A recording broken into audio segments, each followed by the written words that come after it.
strange encounters, and the occasional technical mishap. And there is always the technical mishap. Hello, everybody, and welcome to the Sportcat Show. We've got a great show lined up for you tonight. We've got a couple treats for you. First, in addition to my wonderful and beautiful co-host Harley, I have another co-host. You might recognize her, JM. I'm going to call her Jen because otherwise I'm going to screw this up. She's an author that's been on the show, and she said every now and then she'd like to come in and see what we do. And I was like, well, I don't even know what the hell we do. So welcome. Don't be nervous. You're just live in Australia. That's all. So thousands of people are listening. So let's see here. So our first guest tonight, as you all know, we have two guests. Liisa, well, she is an author, and I'm going to quiz her about this because I'm not exactly sure. I've never heard the term book coach. And she's written several novels, and she's also based out of Canada, so she's probably much colder than us here in the South. So let's bring her out. Liisa, hello and welcome. Hi. Nice to see everyone. Yeah, good. Oh, and before I forget, anybody listening on the radio, Dare Talk Radio, come over and find the Sportcat Show and jump in the chat here and make sure to ask any questions you have here. We have Chris here already in history. I don't know who history is, but please make sure to like and subscribe. She's obviously a fan of yours, Liisa. So good. So how are you, Liisa, first off? I'm great. I want to say I have an Australian connection. My husband's family is from Perth, Australia. His mother and his dad lived in Perth. So shout out to all the Rellies over there. Beautiful country. Yeah, that's actually where the home base for Radio X and Dare Talk Radio is, Perth. Amazing. So, yeah, beautiful place. I've been. And it's when we go live, I have to always look and see what time it is. I'm like, what time is it over there? So we're doing an afternoon show over there now for this. Well, I think it's like mid-morning. So, but amazing. So Liisa, tell us a little bit first off about yourself, and I'm going to quiz you about the book coach, and then I'm going to let Jen or JM and Harley jump in here too with some questions. They're my true book aficionados. Awesome. So I'm an author, and I was previously a high school teacher. I taught English and creative writing and AP research, and then I left teaching to be a full-time a creative person, writing books and book coaching. So book coaching is a person who, well, if you think of any coach for any sport, right? You need somebody on your side who's helping you get through, learn new skills, improve, finish a project, whatever it is. So book coaches kind of do all of those things depending on where you are in your project. I work with individual authors as well as small group book coaching as in small, like, about 6 people, maybe 7 people at a time. And, it's everyone's just trying to get better at the craft and get their book done. And they just need those cheerleaders and people who have some skills to help them get to that place. Like a life coach. Yeah, it really is in some ways. For sure. I used to be, well, I still am, a rhythmic gymnastics coach since the time I was about 16. I coached gymnasts. And sometimes I think it's quite the same thing, right? You need to encourage them. You need to help them learn new skills, push forward, try new things, expand their ability. But you're really supporting them and helping them find their own way to do it. So it's not like you're, writing their book for them. They have to do that. They have to learn those skills. Just like the gymnast has to figure out how to move in a certain way, how to incorporate a piece of apparatus or whatever it is. Do you love seeing like their eyes light up when you're like, wow, somebody believes in me? Yeah, it's so good because I think we have this notion that authors work by themselves. Like we have that old image of, I don't know, somebody in an attic with a candle and writing with their quill pen or something. It's like a romantic version of this isolated and maybe tortured artist. But the truth is we all just need community. We need people to support us. We need people to listen to our ideas. I used to joke, I would go for a walk with my husband and I would talk about my story that I was working on and I'd tell him everything about it. And he'd nod and and it's not that he's not supportive, but he has no idea what I'm talking about or how to help me.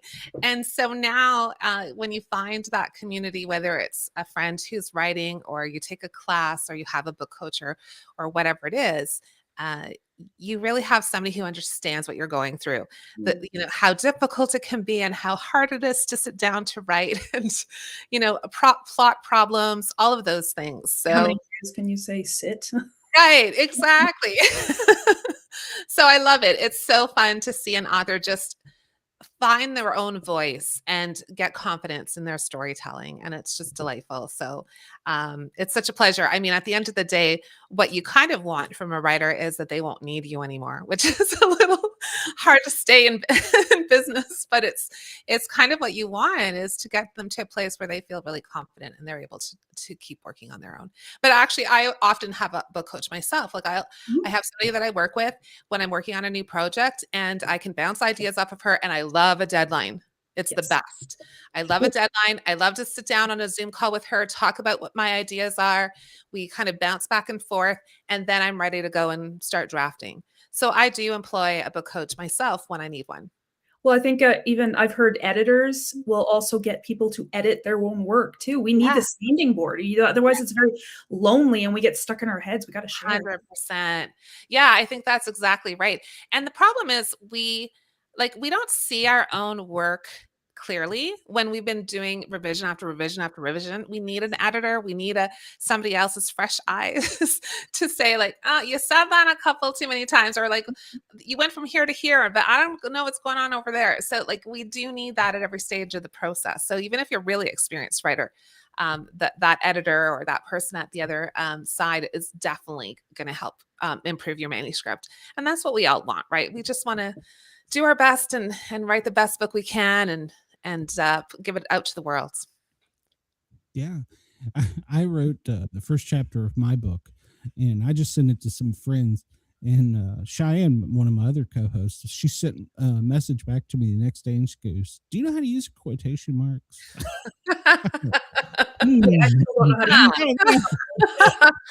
Maybe not. Mrs. Kashansky is not proud of me at this moment. My English. So good. But it is true. You don't actually know what you don't know. Like I've been working with a group of writers over the fall session, and for 8 weeks we had a class, and they were actually quite experienced writers. They'd done they'd written a lot already. They had taken classes. They were really invested in their writing. Sometimes I get groups that are really new. They're just starting, but this group was really quite experienced, and I think they were surprised at the things that I brought forward that they hadn't heard before, or they didn't know, or just hadn't come across. It's not their fault. It's just, when you know, and you don't know that you don't know it until somebody points it out. So that's like you say, when this kind of spark in their eyes, I'm like, okay, good. You're taking something away from this that's going to be helpful for you. Light bulb go off. Yeah, exactly. Yeah. Well, everybody needs a cheerleader and a coach, and you're an accomplished novelist, writer. So how many books have you written? How many have I written? So I have 3 books published. I have 2, one that's quote unquote done. It sort of, needs to get to the editor. I have one that is, I would say it needs a couple more revisions, but it's like the first draft is done and I have a little bit more to do. I just got the ARC, or the proof copy, for my first cozy mystery today in the mail. So that's very exciting. And today also, I just finished the first draft of the second cozy. So what is that now? 3, 4, 5, that's 7. Not all published yet, but the 2 cozies are coming out next year. And then the historical, I'm going to give some time between each of them. I don't want to put them out all at once. But yeah, every book is a new challenge. Every book has something you're exploring that is exciting, and there's a new something new you have to learn and figure out. So I like that a lot. Just keep going. Do you find that like each book has its own like mood? It almost takes on a life of its own. Yeah, 100%. Especially like the difference between writing cozy mysteries versus historical fiction. Mhm. It's really night and day. So Yes. the historical requires so much research. And, I'll spend years doing research and I'll try to travel to the places that I write about Yes. and, read as much as I can and, watch anything that's out there, documentaries or films about that time period. So I really get intensely into the research and I really love it. But I find also the historical stuff is it's so character driven. It's so about transformation and about the characters' inner lives um, that it can sometimes get quite I don't want to say dark isn't the right word, but intense, emotionally intense, and even for me. And writing the cozy mysteries, they're contemporary, so I don't have nearly as much research. I've created the village that the people live in. I've created the characters.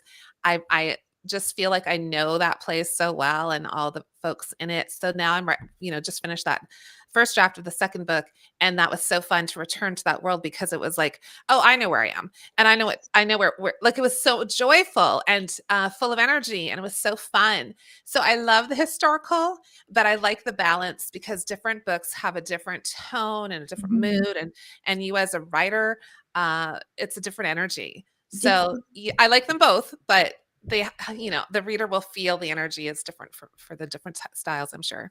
I know when people ask me, it's like, "Oh, which one's better? Which one of your books do you like better?" And I'm like, "That's like asking to choose between my children." Which You kids know, are they're part of you, and I resonate so much with what you said, like, that's like home. You return to your story, and it's just feels like home. Yeah, it absolutely does. And for me, the historical fiction, I've been focused on writing about Finnish history. Like I'm looking like because I'm Canadian, but I'm connected to my Finnish heritage through my parents and through my community, which was a very Finnish community when I was growing up. And I just wanted to know more about the history of Finland and the Finns coming to Canada. And Yes. those stories are really universal, right? Like you can kind of say, okay, Ukrainian or Russian or whatever, and we all have sort of similar immigration stories. But Mhm. I loved finding out about those incidences because family members of mine have been involved in them in some ways. So I'm not writing biography, but I'm like drawing on little parts of their lives. Like I stole That's so much nice. from my mom who lived in Wanup in a small farming community. I'm Oh, like, tell me more stories of the depression. they And I also have just like take really them. good stories too, don't they? Like their Absolutely. experiences. I don't know about you, but I'm first generation Canadian as well. Yes. Um, Where is your family from? well, my family's from the US, but they before that they came from Scotland, Ireland area. Yes, right? There's so many great stories, right? Like it's just that connection and that draw you have to a different place through your family members, through your ancestors. And Mhm. I think that makes it so fascinating Mhm. just to know. And I think that's important for people to ask questions about where they're from and what that was like. And Mm. I think it's there's so many stories and we don't ask them, they disappear. So Yes, yes. Yeah, with that's so the sad. I wish technology. they could write them down, but some people, they just go through life and you just don't have time and stuff, but yeah, then they get people like you come along and write them down that's and right. you make a story and adventure out of it, so it's That's right. Yeah, exactly. With the technology, you'd think that we would use it more, but actually, I think it sends us the other way to where we communicate less. Yeah, Mhm. I think that's true. I mean, I think we're all guilty of it. We always blame the kids being on their phones or on their laptops or whatever. And I'm like, well, I think we're all the same. The technology is so amazing, and we're kind of addicted to it. And yes, it's great for research. Like this is Mhm. the best time for historical writers for research in terms of finding information. It's so much faster than I was doing 12 years ago. But on the other hand, communicating with other people and making those connections and asking questions and having elder folks tell you stories, like which was probably part of everyday life at one time. Family members would tell stories to each other, right? That was Mhm. entertainment, or they See, would read, television. right? Yeah, right. And so things like that are disappearing unless we're kind of like conscious of asking. And Mhm. sometimes folks who have been through very difficult times don't want to talk about what happened. That Yes. was the case for my dad. And, it took, like, he didn't tell me his story until he was 84 years old. But when he finally decided to tell me his story, he was a Finnish merchant marine sailor that was on a ship called the Vapu, and 3 ships with 90 sailors, Finnish sailors, were arrested and sent to Stutthof concentration camp. 16 years old, So he was 84 when he was finally ready and able to tell me his story. But that's because we gave him time and space to listen and let him tell his story, which took months and months and months for him to tell me everything that happened. And even then, I don't think he told me everything. I think he still suppressed some of his memories, or Fair enough. there are some things you just don't talk about, right? Yeah. It's Right. a trauma. Yeah, you don't Yeah, tend to. Yeah, you exactly. tend to hide some things and stuff, but Yeah, Well, exactly. it's hard to tell your kids certain things too. Yeah, yes. I think that was like, I'm the youngest of 4. I'm the only girl. I'm very sensitive. My dad knows that. And when we started this process, he told me all about his childhood as a little kid in Finland, and then right up to the winter war between Russia and Finland. He was like 10, I guess. And then he talked about coming to Canada in 1951 and working all over Canada. And I thought, oh, he's not even going to go into that concentration camp. He's not going to show me anything about what happened there. And so I just had to be really patient. And I showed up every week on a Sunday afternoon, week after week after week. And he told me his stories and I wrote them down. Sometimes he'd repeat them. That was fine. Sometimes new details. That was fine. But I think you're right. I think he was testing the waters with me too. Like, how was I going to react to what he was telling me? And over time, he was able to start telling me the more difficult things. So I think it was for him, for comfort too, but also because he was conscious of me. And I sat with my laptop and and typing and my eyes on the screen, because I'd had that fear that if I look at him, then I'm going to just break down. But he, yeah, so I think that was the laptop was a little bit of a distance between us, to kind of like, I had a job to do. I was listening, I was writing. I might ask him a question, I was typing. And then I would go home in the car to my kids, and I would let myself have a cry. And that was when I cried. So it was kind of like we had this routine every Sunday afternoon. Yeah. So there's But these it was important. emotions that you put into your, you put into Yeah. your works that came from the heart. You were connected to it. That's awesome. Yeah, 100%. I mean, before I wrote that book, I knew he was going to tell me some really difficult things. So I did so much research just to understand the concentration camps, to understand what happened in that time period. Everything I could find about the Finnish sailors, which there wasn't a ton about yet. I have since found a little bit more. But it was like I always talk about it as being putting on armor, like, so that I would know everything that he could possibly tell me, so it wouldn't be so devastating. And I think that was helpful, because then again, it was a little bit of distancing from, like, this is like when he's talking, that's my dad telling me these terrible things. Yeah. And so understanding everything that could have happened helped me, because I was able to, okay, right, I'm prepared for this. I'm ready for this. So it's quite a journey. And then you get to honor his life and his sacrifice Exactly. journey. Exactly. Yeah, for sure. Yeah. And one of the most powerful things that happened. So he died in 2018 at the age of 90. And in I want to say 2022. No, maybe yeah, around 2020, 22. The publisher created an audiobook of Surviving Stutthof. And the narrator is my son, Kieran Jensen, who's an actor. And so I went to go listen to him recording in the studio one day. So here's my words being spoken by my son, all about his grandfather. Like, that was just like, that's so precious. I know. I couldn't believe it. It was like just this moment. I was like chills, It was meant to be. Yeah. It was meant to be. It was really beautiful. Yeah, it was just Full couldn't circle, have asked for anything better. Yeah, full circle for sure. And my son was, I'm going to say he was just a little bit older than my father was when he went through it. So it was, I had been thinking about my own kids when I was writing this book, because they were around that age of the time my dad was in that concentration camp. And, 16, you're just still a kid. You have your whole life ahead of you. It's crazy. How did your son, knowing that this was his family, how did he feel about that? Yeah, well, he's an interesting guy because he's a really talented actor. Of course, Mom's going to say that, but he just is. Mama Bear says so. He's an amazing actor, and he's incredibly introverted. Like I think our whole family is in some way. I'm quite introverted too. But he's quite like my mom. He keeps his everything close to his chest. I'm much more emotional. I'm much more chatterbox. He's quite quiet and he keeps everything close. But I knew how seriously he was taking this project, and he worked on it. And when I went to see him do this, I could see him. He was so intense about delivering it right. And so we never really spoke about how he felt about doing it. I knew he wanted to do it. Like when I suggested, like the publisher asked if you want to be the narrator, because she knew him as an actor, and it just all made sense. And he didn't divulge too much in terms of an emotional reaction, but like I just know that he was extremely proud to be asked, and that honoring his grandfather in that way was really beautiful. So yeah, it is amazing. It really is. It really is.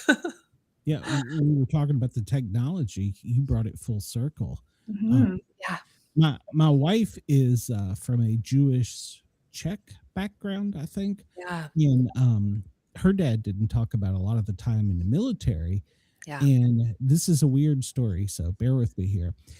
Her sister gets a strange email from a complete stranger. Says, from overseas, over near Germany, says, I found something that belongs to you. And of course, she thinks, oh, it's a spam. And so she sends it to my wife, Mrs. Sportcat. And she asked me, she goes, well, look into this. And so I went and I looked, and I was like, you need to contact that guy. I'm not going to tell you anything to contact him. And so she's like, okay. So there was obviously a language thing. We had used the Google Translate. He is a metal detector, and his country is right on, and don't ask me where, right on the border of Germany. Her father was in the army and a gunner in a big plane, and they were going on a suicide mission. He apparently ditched his ID because if he had been caught with his looks and his last name, that would have been it. And so it was kind of like she had never heard this, and we started putting the pieces with time together and using the internet. And she's like, oh my God. And so the guy asks, he's like, can I please keep these? These are now personal to me. He's got them framed on his wall. And she's like, yes, by all means. I've got another set of his dog. It was his dog tags. I'm sorry. Yes. Yeah. And she's like, no, I've got a set. She goes, but if something happens to you, send them to my son. And so they agreed to that. But it was such a story, like you said, had never talked about it. And then it started putting the pieces together. He's going on a suicide mission. If he gets caught with his last name and with his looks, he's going straight to the camp, and especially being in the military.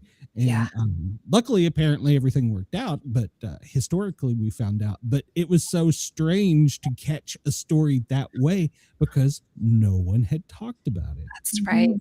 Amazing. I told her, I said, you need to write about this. Yeah.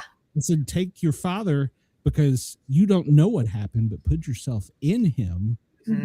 Because what he had to be going through to think, okay, I'm doing this for my country, but if I get caught, they're going to think I'm them. Scary. This is the wrong way, but you know what I mean. That's wild. So and I love the technology though, in a good way. I'm kind of concerned about AI a little bit. it's going to be our AI overlord one day. We're going to It amazes me that sometimes, the best stories out there are things that actually really happened.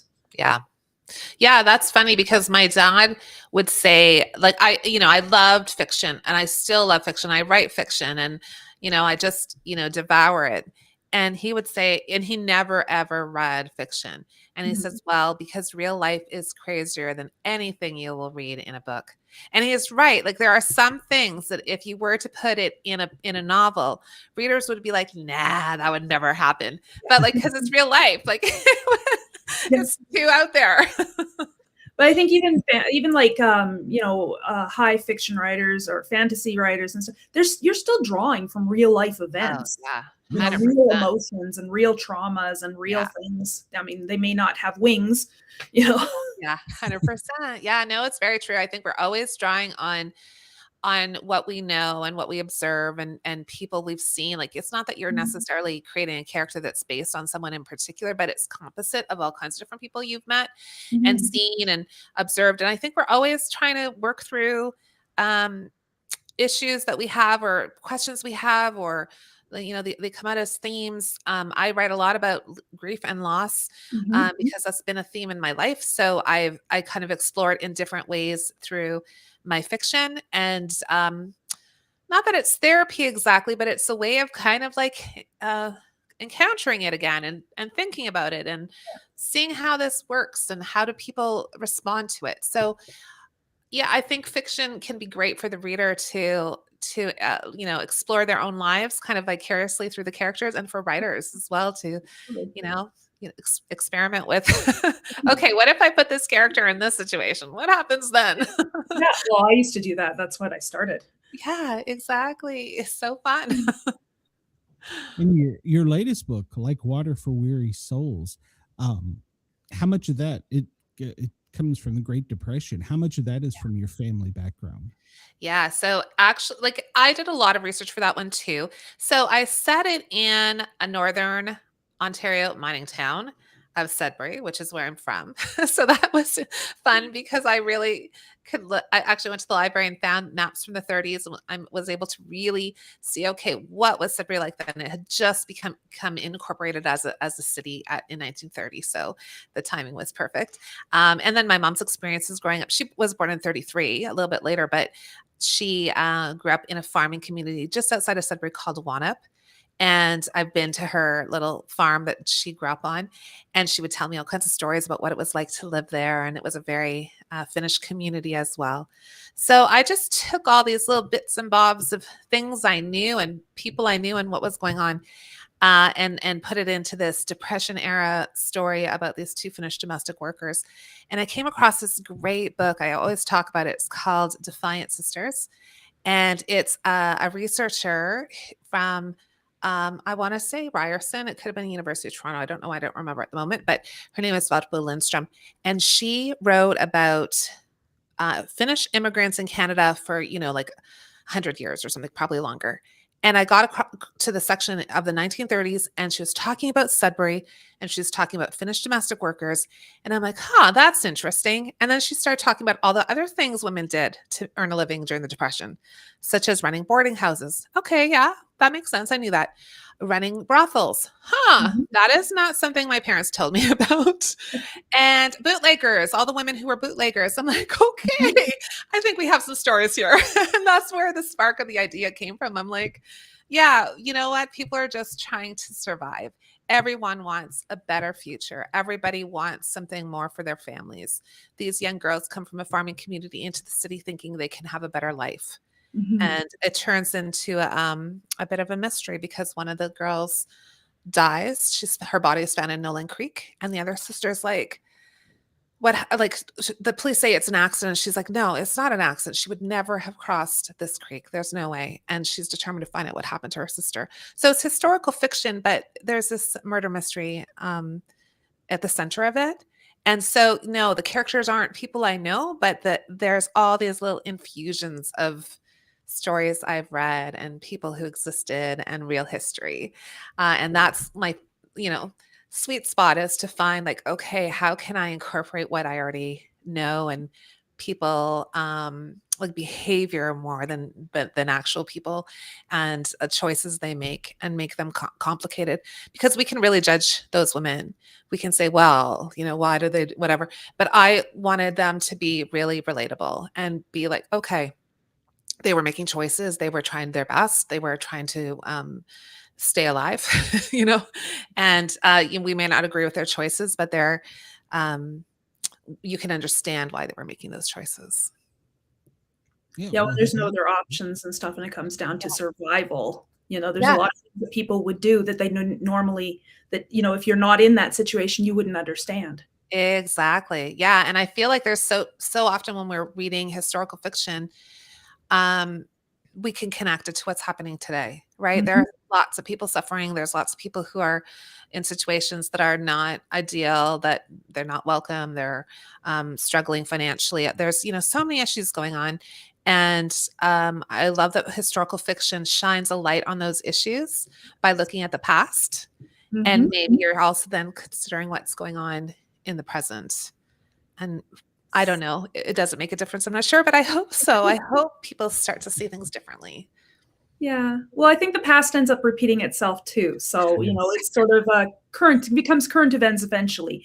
But the human aspect of it that you're writing is always going to be the same. There's going to be people that it's going to connect to. Yes, 100%. That's the thing, right? We are like, okay, despite our technology, every generation has new technologies, something new, like, I don't know, cars versus having, wagons and horses or whatever it is. There's always something new that's going to challenge us and we have to change the way we live. But at the heart of it, we're the same. Yeah. Like we love our families. We're just trying to keep care of our children, our parents, whatever the situation is. We're human beings, and we see the interactions and the relationships repeat in different scenarios because life is changing all around us and we can't stop that from happening. But yeah, it's pretty fascinating. So I know you said that you didn't write any characters based on anybody that you knew, but do you find that when you're writing, you can't help but put aspects of yourself into each character so that they may not be you, but they may be parts of you? Oh, that's such a good question. And I want to say no, but I think I'd be lying. I'm pretty sure like we just can't help it, right? I think and it's not even that we're putting ourselves into the character as much as kind of exploring what a character might do. Like if I was this kind of person, what might I choose to do? How might I see the world in a different way? And it's sort of like you're kind of entering their skin so that you could see the world differently. And it's like walking around in their skin for a little while. And that's really cool. So I think it is kind of a part of ourselves that we want to, delve into. But then we're really lucky because we can close it down and walk away and be like, yeah, I would never do that. But also, I always used to say that writing satisfies my God complex. That's right. The ultimate in control, right? Absolutely. Yeah, there's nothing more powerful than creating whole worlds. But like I have to say, like, I don't know if you find the same. I like to plan. I'm sort of a cross between a plotter and a pantser. And I'd like to know where the story is kind of headed, especially, with these historical pieces, you're doing so much research. But don't you find that as you're writing, the characters are like, no, I'm not doing that. Yeah. Like, they do have their own life, their own energy. They're like, yeah, you think we're going there? No, we're doing this. Like, reel them in sometimes. Yeah. When you follow them. If you're not plotting too solidly, do you find that sometimes if you just let your characters go, it'll take you somewhere and you're just like, wow, how did I think of that? Sometimes it'll either be there or you'll be questioning your sanity and like, why did I do that? That can't Yeah. 100%, because I usually have a decent plan in the sense that I know where I'm headed. I know the major things that are going to happen, and I leave lots of blanks thinking, okay, I don't really know how we're getting to that point, but I know they need to get from here to here and this has to happen. So I kind of let that pantser plot of me out when I'm doing that. And that's when the most interesting things happen. The things that I didn't expect, that I hadn't thought of before. And like, whoa, why are they doing that? And then I will follow them. And if you, like you say, if they're going really off field and it's just not going to work, I kind of have to rein them back in. But a lot of times I'm like, let's just see where this goes. And can I make it work?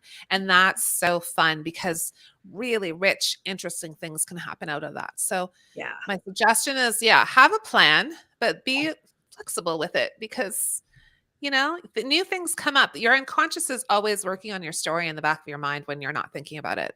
So like let yourself go there and see what happens. Let your mind wander.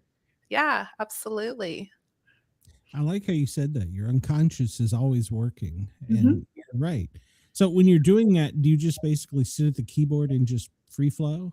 Yeah, 100%. So I usually know, okay, I know what's going to happen. Like this major thing needs to happen this chapter before I get to the next thing. And then, but I don't always know. Like, I'm like, I don't know what's going to happen.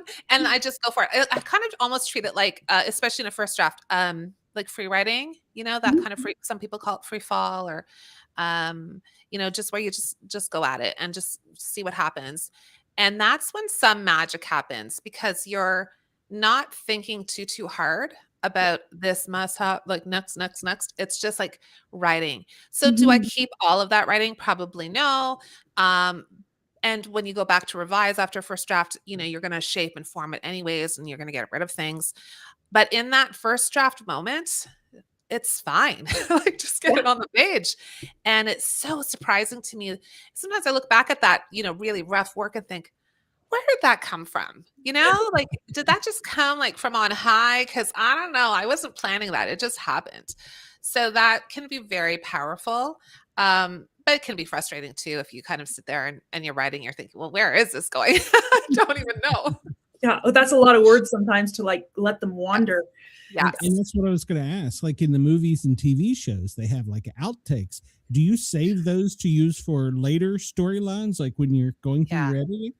So, okay, that's a good question because so this is what I do. I do save them. I have a document called, I don't know, like deleted scenes, and I copy them over, and I even say which chapter they're from because I might change my mind, and I almost never do. But there was one situation I can tell you. I was working on with a developmental editor before my book Sister's Winter War was being published. And we were kind of close to the end of the process. And he said, you know, I really think that you need a different opening chapter. Like, I think you kind of need something like this at the beginning. He said, and he just kind of described it. He said, like, you know, at the end, you have her walking. Yeah, I don't want to give it away, but she's in the forest. And she goes, you know, you could kind of really bookend it by I'm like, are you kidding me? I have that scene. I pulled that scene. I had it in full. It was like maybe a 3-page scene. And I'm like, is this what you mean? And he's like, yeah, that's it. So like, that's the opening. And I had it as the opening for ages and decided, oh no, I should start at a different place. But I didn't delete it because you just might change your mind. And when he said that, I was like, are you kidding me? Like as if you're describing the thing I wrote, like it is meant to be. You have that creative instinct, but you second guess yourself. It's like, you second guess. After a test. Yeah, it's going back to the book coach or the editor or whoever, like having somebody else's eyes on your work. They see it differently. And I was going back and forth on that chapter. I had it there for so long. And then I finally was like, oh, I think it needs to start here where there's a little bit more action. And he's like, no, you need to start it here. Like, oh, good. I kind of felt so relieved because he, you know, verified that my instinct was right about that, but I had not listened to myself. Listen to yourself there. That's your gut feeling. So that's right. Yeah. So important for writers, I think. And if you think about book coaches too, I think that's something we want writers to develop is not that somebody's coming and telling you what you have to do. Like there's not really any right or wrong answer. It's just choices. And then how do you make that choice work in the best way that it can? Right? Like we can choose, I could have chosen not to put that scene in and just made that first chapter the way I had it, the best first chapter I could make it. No one else would have known. It's just me, right? It's just choices. But it's helping writers to feel confident and trust that instinct too, right? Not telling them, oh, you must, and you should change it and this, but kind of like exploring together what the possibilities are. And that can be so fun. Yes. Well, and I think a lot of times, like we say we're our own worst critic, but we're also our own greatest artist at the same time. So it's a balancing act between those two. Yeah, I think so. The other thing I often think about is, and I talk to my writers about is we think it's ourselves and the manuscript, right? That's the relationship. And it is. But then there's also the third party that we don't always think about till later, and that's the reader. And we really need the reader to be part of that process. So, you often hear writers, especially the starting out, who say things like, I'm just writing for myself. Okay. You can just write for yourself. There's nothing wrong with that. Or I'm just writing for my family. Absolutely. Go do it. It's great. But the minute you're saying, I'm writing so that somebody else will read this, like I would like a reader to read this, then now you've expanded your little circle of support. And you need to think about your manuscript as being something that will be in somebody else's hands. And so there are expectations. Like if you're going to write, I don't know, a thriller, you now need to hit some marks that thrillers hit, because the reader of a thriller is expecting that. If you're writing, like there's all kinds of experimental literature too. So you can experiment and try things too. You'll find readers. I think everyone will find their readers somewhere. But there are certain genres that if you're going to write them, readers have high expectations for certain things happening. And we have to honor that. Like if we're going to say, hey, all you thriller readers, read my thriller. And then they read it and they're like, no, what is this? This is not a thriller. This is something else. That's fine. It can be something else, but don't market it as a thriller. It's just disappointing for everybody. Yes. Yeah. It's like, you grab a can of, my grandpa brought me out a can in his hand and it was open and I thought it was Coke or Pepsi or whatever. And I took a swig and it was beer and you did not expect that. And it was very jarring, you expect it to be something and it's not, it's very jarring. I recently read a book. I'm not going to say the name, but she's a very well-known Canadian author. And it was a bit of a mystery, but the back cover copy, the jacket copy, described it as a really, I think it was like thriller, suspense, all kinds of, like it really was gripping. Yes. And I read the book and I thought, this is a beautiful book, but that's the wrong jacket copy. Like this is not the story I'm reading.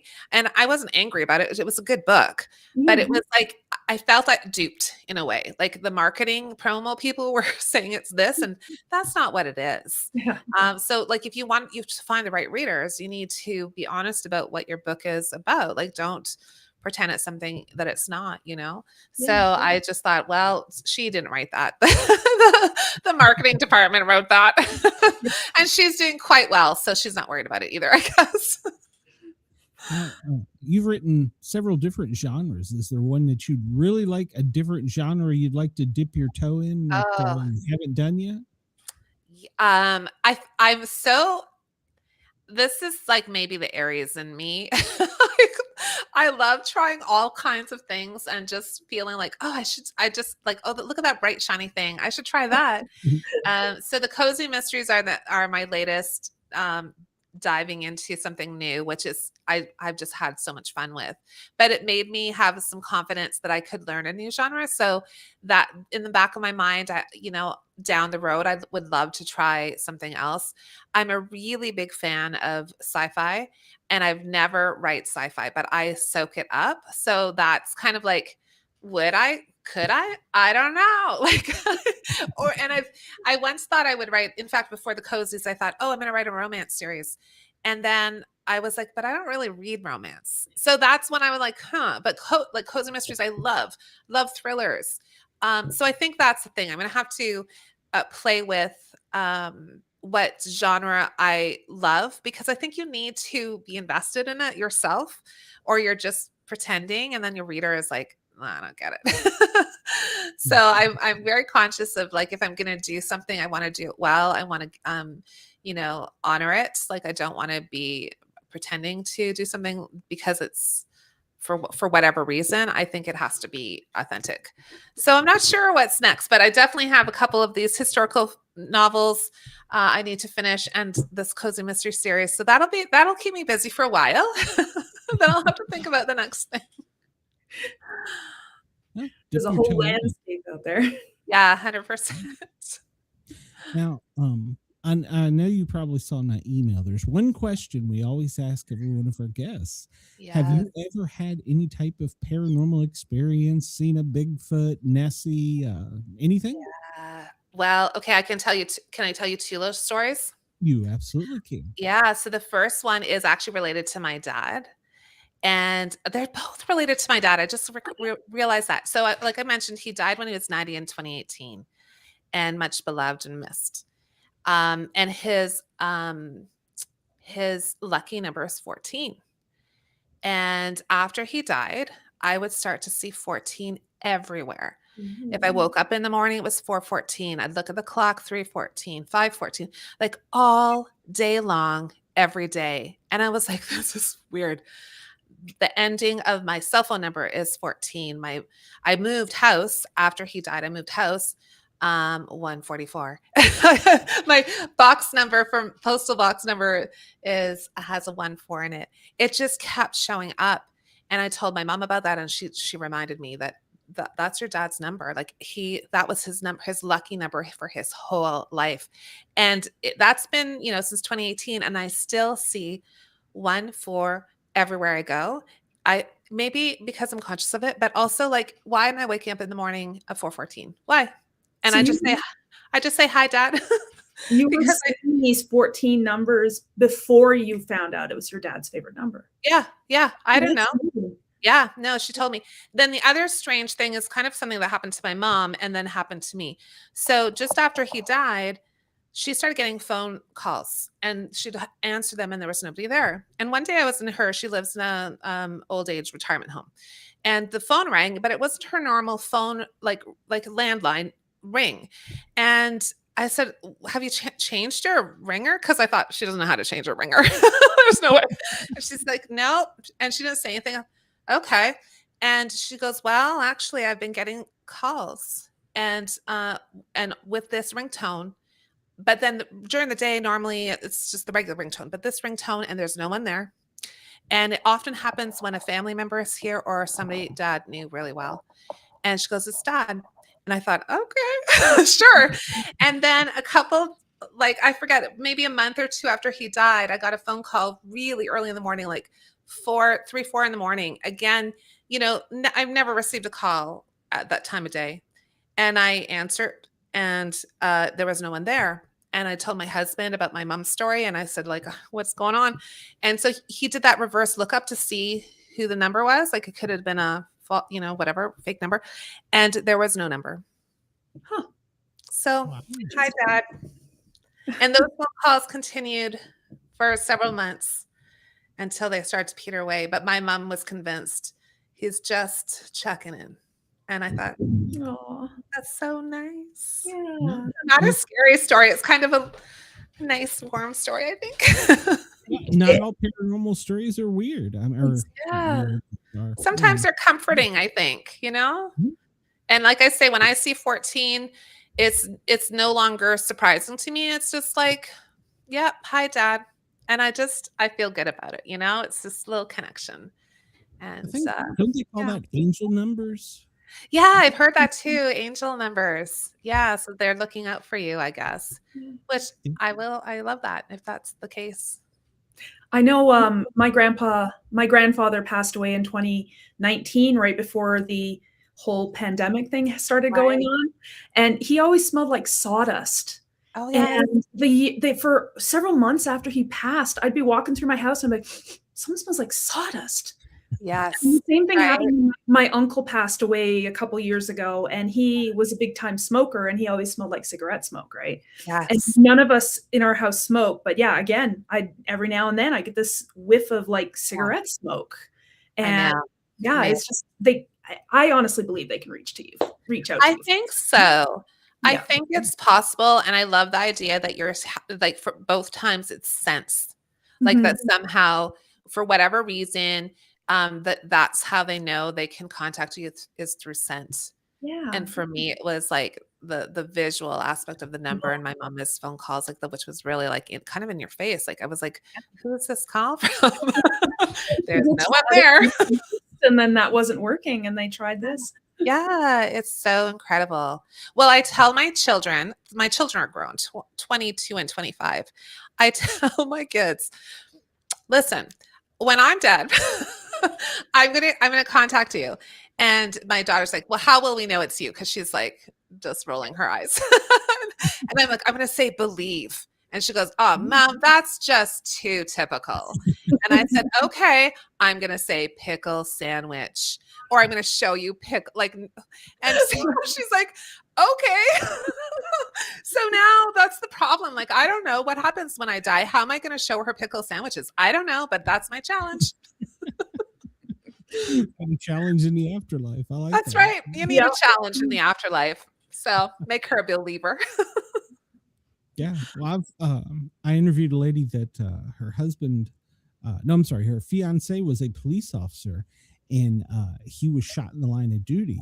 Ooh. And she was getting her hair cut, and they had they had a satellite radio station playing, and the police radio at that moment that he was shot, she didn't know, cut into the intercom and said, whatever her name is, Shelly, I love you, I miss you. And she's like, what the hell is this? And then it cut out. And so obviously they came to her door and told her, and she's like, I knew. She already knew. And she told them, and they went back and pulled the 911, and it wasn't there. And she's like, everybody in the salon heard it. Yeah. And so, I think it is possible. So whatever way they know they can get a message to you. Yeah, for sure. Do.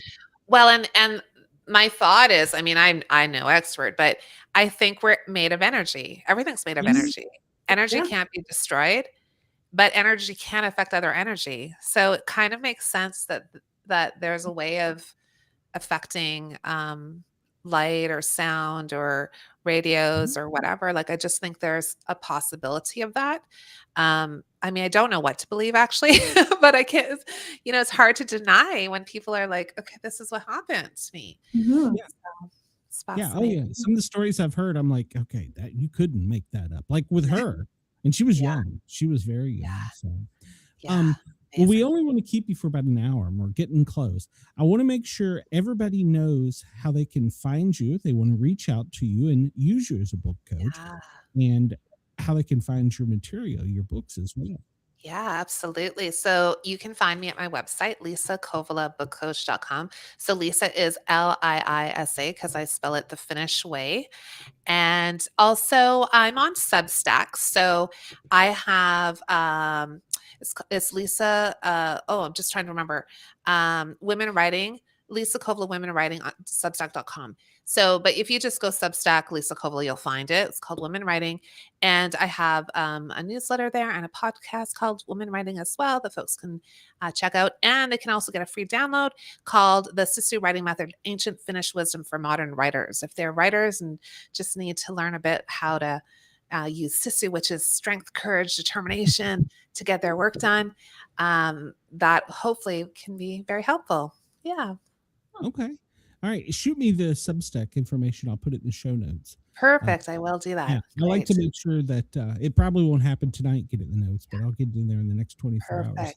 I like to do that so that people can reach out and get in touch, because you've given your time to us. I mean, not aside from a great story, you're here to sell your product, and we want to make sure that you're representative, especially with our audience in Australia, because they play this in repeat on other stations over there. Oh, right. It may be 5 o'clock next Wednesday, and they hear this, so we want to make sure that they know. Amazing.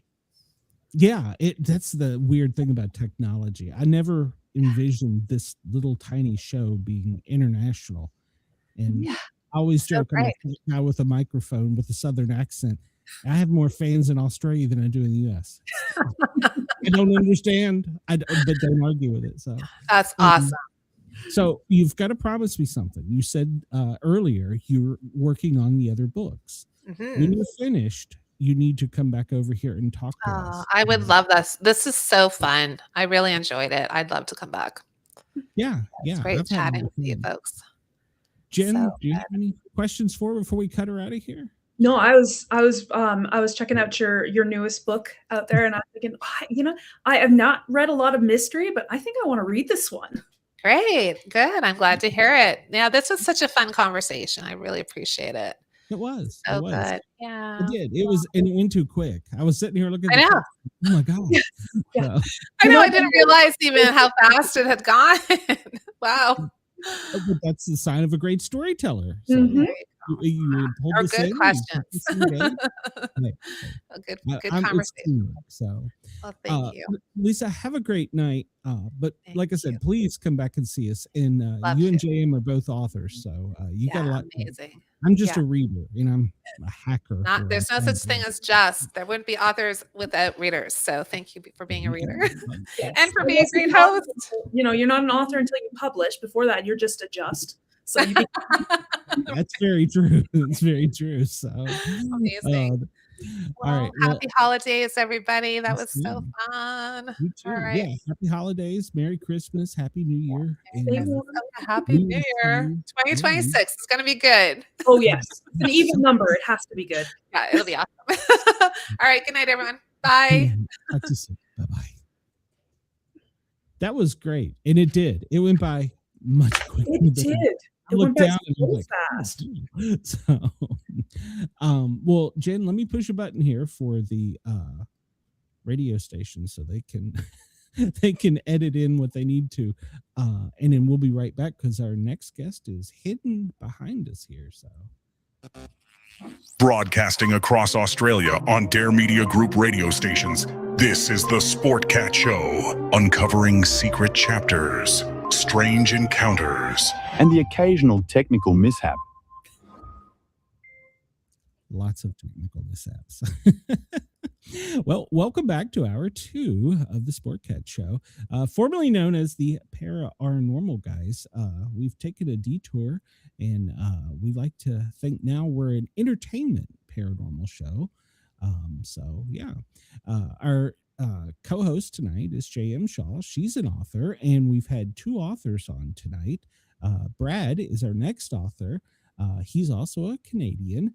And he says he's Dr. Brad. So I'm going to be intimidated by him. But he has written kind of a cyberpunk book that I'm very intrigued by. So let me bring him out here and let him tell us about it so I don't butcher it there. Hey, Brad, how are you? Welcome to the show. There we go. Hey, how are you doing? Doing good, sir. Doing good. I can't believe it's such a rookie mistake now. So many years after COVID, leaving my mute button on. You Have I done this before? And You should have pants on. Well, we hope. Yeah. I promise nothing. All right. Okay. Well, so it's we're on late. We're Right. on late. Yeah. Awesome. So welcome to the show. Thanks for having me. You were a druggie in another life. Yeah. Used to be a druggie. I used to make drugs for a living because somebody's got That's a to. weird. Yeah. They don't make themselves after careful observation. I've noticed that. No, I used to work.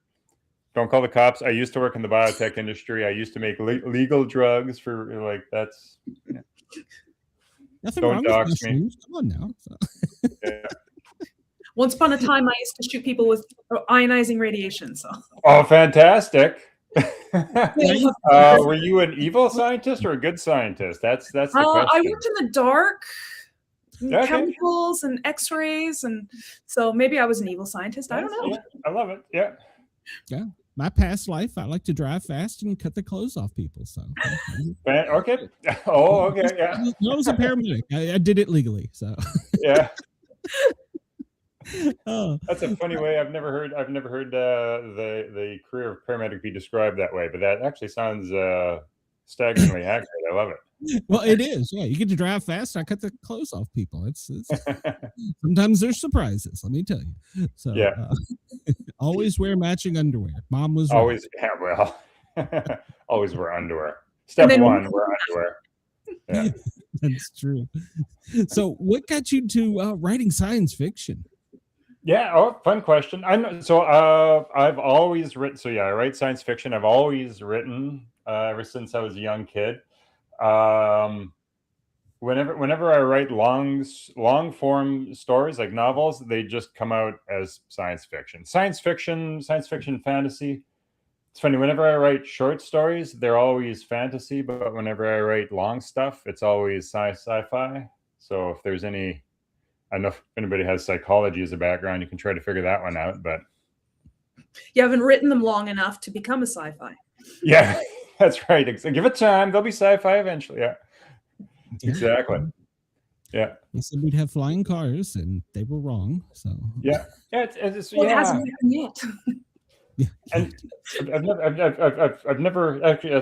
Now that I think of it, I don't know why that is. There's just whenever I think of a story, I think of I always place it in the future. There we go. I'll have to reflect on that sometime later tonight. What's going on in that head of mine?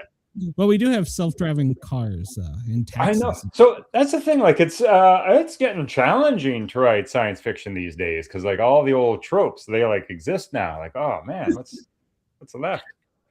I was at another talk with another author, and it was about AI, and it's kind of gotten to the point where if you write science fiction, like you have to have a strategy to deal with AI, and it's one of two strategies. One is like that humanity's evolved and they've just throttled AI, so it's not that superhuman, so humans can actually still have a story, or it's like all transhumanist. Everybody's sort of got godlike powers and stuff like that. Like you can't write Star Trek anymore. You have to figure out what am I going to do about this like elephant in the room, this godlike elephant in the room. Yeah, you have to up the ante now. So yeah. Gotta give him a role and a name and a soul. Yeah. Maybe some history and a motivation. Siblings, that'll be good. Yeah, sibling AIs. This is my brother, the godlike intelligence. My other brother Daryl. Yeah. It's a throwback. I just hate myself there. Yeah, you did. I laughed at it, so I did it myself too. Yeah, I'm with you. Awesome. Yeah. So you guys said you're from Australia, and like none of you have Australian accents. What gives? What's going on here? Well, no, our main radio station is Dare Talk Radio in Australia. I'm actually in the deep south. I'm in Knoxville, Tennessee. Knoxville, okay. Yeah, and I'm right next door, I guess, to you. I'm in southern Alberta. I grew up in southern Alberta, just Calgary, just north of Calgary, Airdrie. Yep, absolutely. Oh yeah, there we go. Pretty good guess. Nobody knows what we're talking about. Had to pull up the maps. Yeah, air what? Yeah, no, that's awesome. That's very cool. I do a news show every day, and when I try and tell some weather or news story, I have to actually look up about Australia. I have to look up the pronunciation, and then I'm like, well, this is going to come off with a southern draw, so it's not going to matter how badly I screw up. That's fantastic. I like your accent. That's good. I like the southern draw. Yeah. Thank you. As I was a flight medic for a while, and we would go into Canada so frequently. And my partner, the nurse, she would always say, the nurses are going to have a thing for you. I'm like, what? And she's like, just wait. And we'd go in and we'd have to give a patient report to the nurses that were taking the patient. And I would give the report and the nurses would go, can you keep talking? I'm like, oh, what? And that's over here going, told you. Who is this dreamboat talking? Yeah. I have an uncle who lives in Tennessee. And so, I didn't even think about that because I just think of you sounding like your accent sounds just like my uncle. So it didn't even occur to me that you have an accent. Yeah. Yeah. Well, I know. But until somebody points it out, you don't really notice it, Mm-hmm. Yeah. Do you think we have an accent? Well, you do slightly. Do we? What is our accent? I was like, what does our accent sound like to you? Does it sound cool or does it sound like? Oh no, it's really cool. Do you? I don't know. This will really date you. Bob and Doug McKenzie. Do you know? Oh yeah. Take off, that's the first thing I think of. And I love this song this time of year. That's the first thing I think of. So I don't know if it's bad or good, but. So way back when I did used to work in the biotech industry, we had these. We worked with these American consultants, and I don't. Somehow I said something and I ended it with a. Which is what, and they flipped out. They're like, "You said it," and it was like, I know they won the jackpot or something. I was going to say traded hands. They were betting on. I was like, I didn't even notice. Really? I know. Well, I know you're Canadian. You know you're Canadian when you bump into a clothing rack and you turn around and apologize to it. Yeah, I'm sorry about that. Oops. So if you're South, you shoot it. So Yeah. Cultural differences. Yeah. well, you say yeah, and I say y'all. And Y'all. everybody's like, what the hell did you just say? Yeah. Yeah. So Yeah. the difference between the borders is on one side it's yeah, no. On the other side it's no, yeah. No, yeah. Yeah, no. Which one is Canadian? Now I'm confused Yeah, now. I know. It depends what you're trying to say, though. Yeah, I know. Yeah. Even in the deep south, there are things that you can still learn. I learned that there's a difference between yonder and yonder. One is a right and one is a left. I had no Seriously? idea. Yes, I was in ambulance and I say, you turn down yonder, and I'm like, okay, man, is that a right or a left? She goes, duh, it's a right. I'm like, okay. Really? And then she goes up, and you go up yonder by the chicken coop, and I'm like, okay, is that a right again? She's like, it's a yender, it's a left, and I'm like, Do they teach you this thing in like paramedic driving courses? No, they do not. I've never heard of that. Yonder. I've never heard of I've that. heard yonder before, but I think that's like yonder. yonder down Yeah, that it's way. like over there. Yeah, Yeah. it's like straight. Yonder. Keep on going yonder. I dropped a very Canadian word on a podcast that I was on. I said, we're out there shoveling. I've got my mitts, my coat, my toque, and they're like, "What the heck's a toque?" No way. Nobody knows what a toque is? Yeah, I guess they don't. They didn't. The thing that keeps your head warm. Yeah, exactly. Don't freeze your hair. Yeah. Even us in the South, I knew what that was. We call it. I'm sure there are people that know who it was, but they didn't know. That's funny. They probably call it a beanie. Is that what they call it nowadays? Knit cap, maybe? Cap? Yeah, Yeah, knit cap. knit cap, I think. Yeah. Yeah. My son moved to Vermont, right on the opposite side of Canada, and he's been up there now for about 2 years. And I went up to visit him during the winter, which I don't know how you all do it. I want snow, but Jesus Christ, that's a lot of snow. It's old. It does get old fast. And well, that was the whole reason he moved up there. His wife, they're both from the South, and she's like, I want to see snow. And next thing I know, he's in Vermont. And I'm like, he saw snow.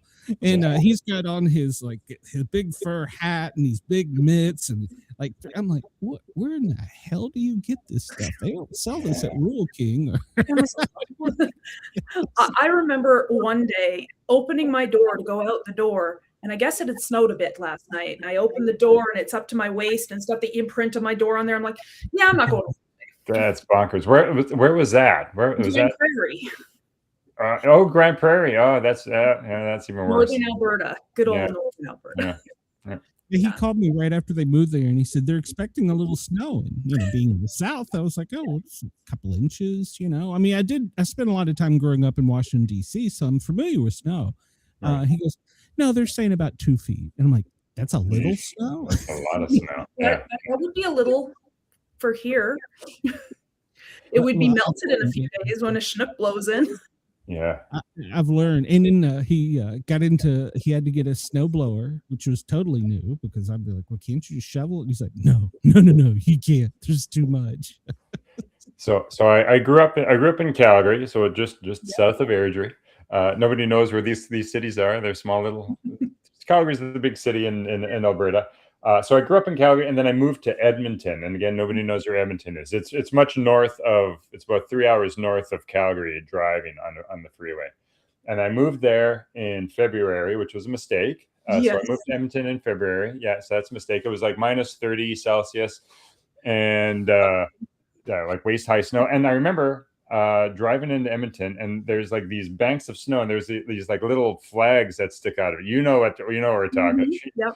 And I was like, I had never seen them. I was like, why are there stupid little flags sticking out of there? And finally I asked somebody, and they're like, oh, that's where the fire hydrants are, and they have the flags. So I'm like, why am I moving to a place where they need flags on fire hydrants in the wintertime? They put them on the for the snow plows so they don't hit the curbs too. Yeah, smart. When they hit the curbs, that sounds really loud. Yeah, I know. I saw it. I learned that, and I'm like, I've made a huge mistake. What have I done? Well, the one I didn't know is everybody at night, their windshield wipers were up. Yes. Oh, They're yeah. like they're waving. They don't breathe to their window. It's like, you got to do that. What? Yeah. Well, I got you. I was a flight medic, and we flew into Red Deer, Manitoba, and it was -50. And we had a rookie co-pilot. And when we landed, he touched down a little too hard and blew the nitrogen out of our shocks. It was a very rough landing. So we were stranded up there for a while because apparently there's no Learjet mechanics in Red Deer, Manitoba, and a blizzard came in. And it's -50. And here the southern guy is. I used to smoke cigars. I'm like, I'm going to go out and have a cigar. Hell with this. Yeah, that didn't work out too well. Yeah, I know. I've seen a lot of horror movies. I know how that ends. That's very wrong. Yeah, I know. I don't know about you, Brad, but the coldest I've ever seen is -63 Celsius. Where was that? That's bonkers. That's in way up in the north near Grimshaw, Manning area, way up north in the middle of nowhere, northern Alberta. You know, I got to be honest. I find like after -25, it doesn't matter. No, after -25 Celsius, like you're going to die in minutes. It doesn't matter. Yeah, it's horrible. Yeah. Exactly. Yeah. So I can tell everybody I was in -50 with a wind. I don't know what the wind chill was. And then a week later, I was in Kandahar and it was 120. That's a big swing. Was your body happy with that? 2 days ago here it was +10 and now it's -30 almost with the wind. Obviously not without the wind. But it's just crazy. We've had a cold snap in the south, but it was I call it false winter. It's gone. It'll be gone. It'll be back. We'll be up in warm temperatures in the next week. So that's the best kind of winter. Santa will need a 4-wheeler, not a sled. Hauling the kids to school on a sled. When I was growing up in Washington, D.C., we only had like a couple blizzards and they were a couple feet. So I remember them. But once we moved further south, it didn't ever snow. So my kids didn't know what it was till they went up there and he got a shock. So, and ironically enough, he's looking to move back to the south. So, yeah, go figure. So you used to be a paramedic. What yes. Are you retired now? Are you still doing that on the side? I would love to, but no. I was taken out of service by Pitbull. I was attacked on duty by Pitbull, and after the city spent $750,000 to repair my hand and left arm, they said no, we don't really need you anymore. So they sent me out to pasture. Brutal. Oh, that's. Yeah. That's a story. I don't have any stories. I was going to say that. There's a story there. Yeah. It took a lot of therapy to get through it. So yeah, I'll bet. Yeah, because it's like a light switch. One day you're a paramedic, where every third day, because we work 24/48, you live a superhero life, your total different life. Yeah. And then you turn that off and you come back and I'm just regular Glenn. And then every third day, so it's like I was bipolar to start with because I had these two personalities, and now with this switch, it's just totally gone. So it was a big adjustment, but I'm happy. Actually, a funny story. That is the reason I'm doing this. My wife was like, "Well, I'm tired of you being here, and you like to talk, and you've never met a stranger." She's like, "Why don't you start a show?" And I'm like, "I don't know about this." She's like, "You like to talk, and I don't want you to talk to me." Exactly. And she never listens to my shows. Some townspeople you could talk to who would listen to you. Got it. Yeah. I got new friends. So yeah. What do you find that as an author? Do your family members read your stuff? Some do. My mom does. My mom always does. My wife does too. It's so the stuff I write, like sci-fi, isn't my wife's genre. So you know what? She says she doesn't like sci-fi, but she reads my stories and she likes my stories. And whenever I get her to see a sci-fi show, she likes the sci-fi show. Like I think she likes sci-fi, but she doesn't want to. She doesn't want to. She doesn't think she likes science fiction, but I think she does like science fiction. I don't know.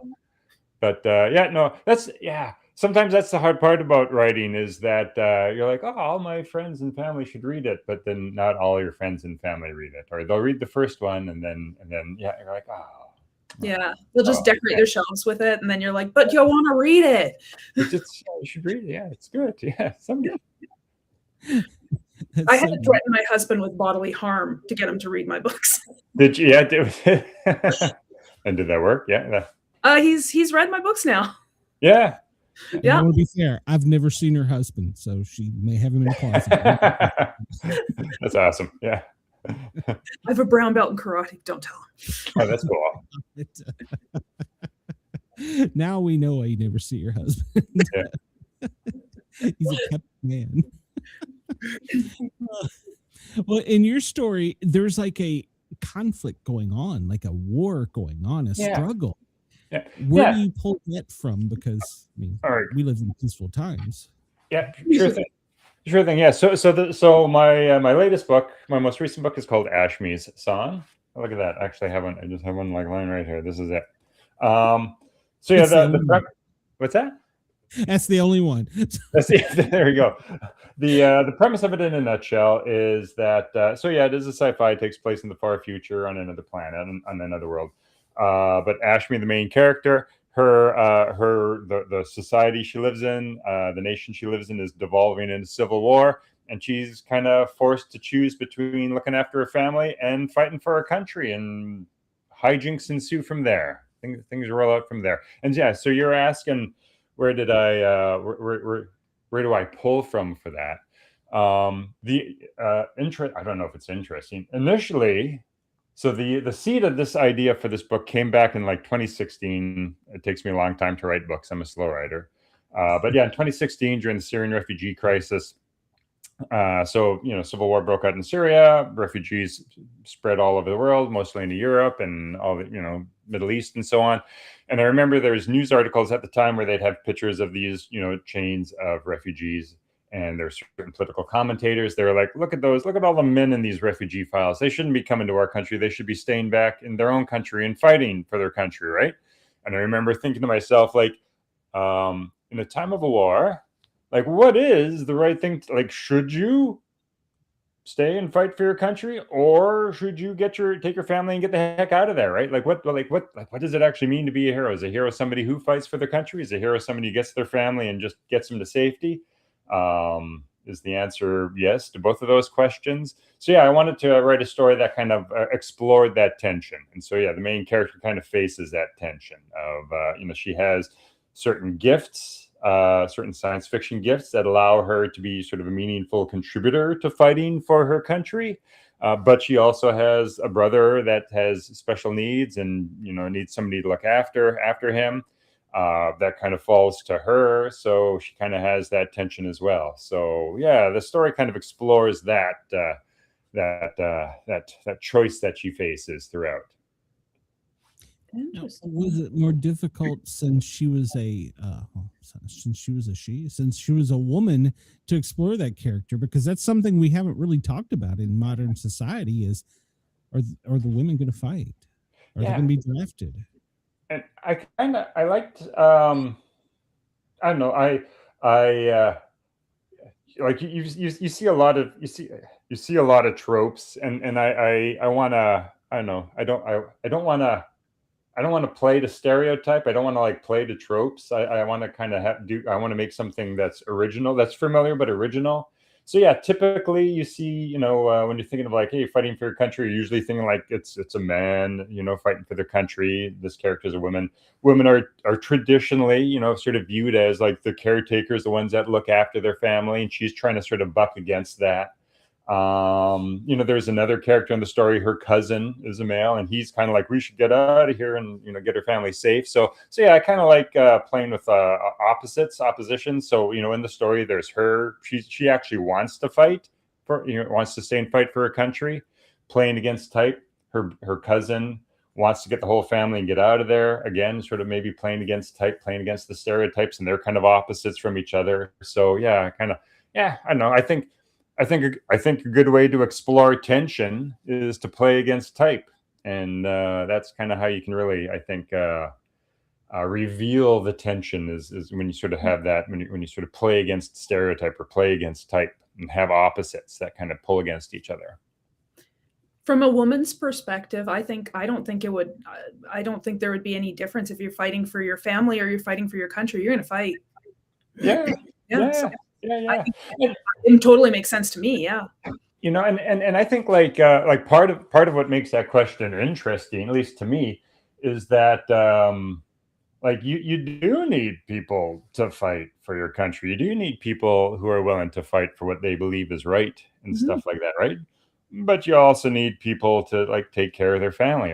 You know, it's one of those, I feel like it's one of those choices where like you can make a really compelling argument for either either answer is a right answer. And it's kind of like everybody it's more of an individual answer. Yeah. Not every woman would want to take up arms and fight, and not every man would want to do that too. I know, right? Yeah. Exactly. So I kind of had fun with that. So I had a curiosity question, because I know it's been asked to me. As a female author, my main character is a male. So as a male author, was there any reason, or what was the that you designed a female character? Yeah. That's a good question. I'm just trying to think, like, what was I thinking? I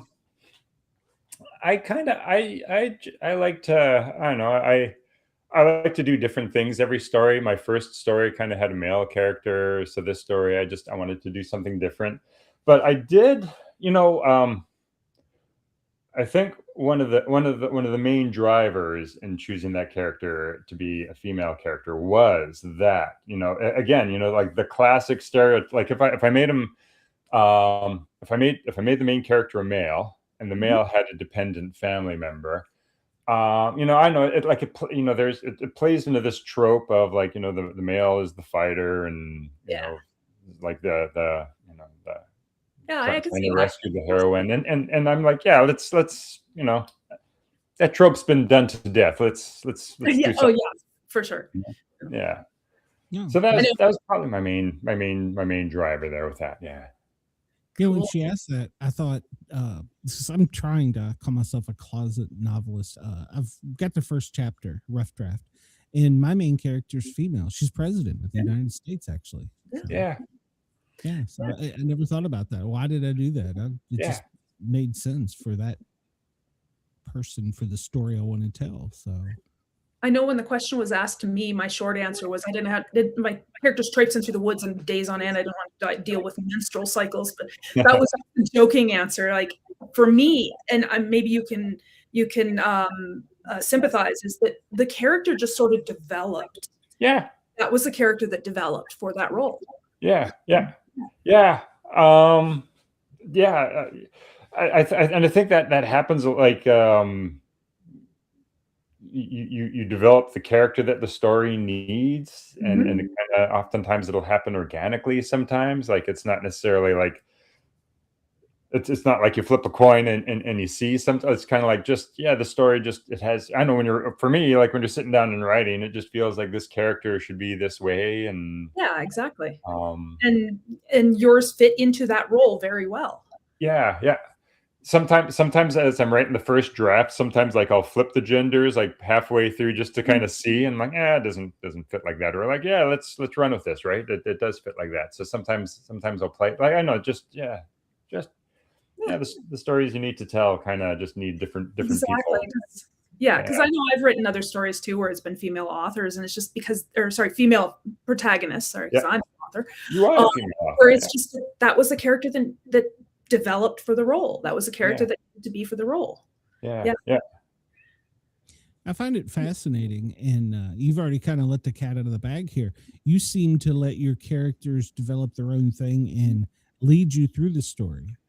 A little bit, yeah. Like so I've wrestled with that over a number of different books. So for any of your audience who is interested in how do stories get written, you know, there's like two schools of thought. There's, you know, the architects and the gardeners, they call them. Like the architect like plans everything to death. The gardener's like, well, let's just write and see where this takes me. And I've done both.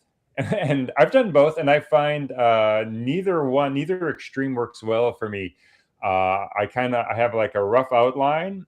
I don't plan it I plan sort of the major plot points. And then I just, let's see how we get to those major plot points. So I kind of have just a very loose scaffolding, and then I kind of just see where things character freedom to just sort of take on a life of their own. Yeah. and open myself to serendipity. One of the rules that I have for myself is that, and this also, so yeah, you sort of let things roll, let things go with serendipity. You know, allow yourself serendipity. One of the rules I have is like whatever the character tries, it always fails. So, and then okay, and then you're like, how do I get myself out of this? And then okay, they have to try something else. So yeah, I always have this rule, and I think that makes exciting stories where, you know, characters are competent. So it's not like they're incompetent and stupid and they're just screwing up all the time. Like you want to have like competent characters, intelligent, making good choices, but they're just outclassed by an even more competent or even more powerful, you know, bad guy. And so yeah, every time they try something, oh, it doesn't fail. Oh, I'm going to pick this lock, and oh, I broke it. Oh crap! Now how am I gonna get it? Very unfortunate. Right, and then okay, now we got to right.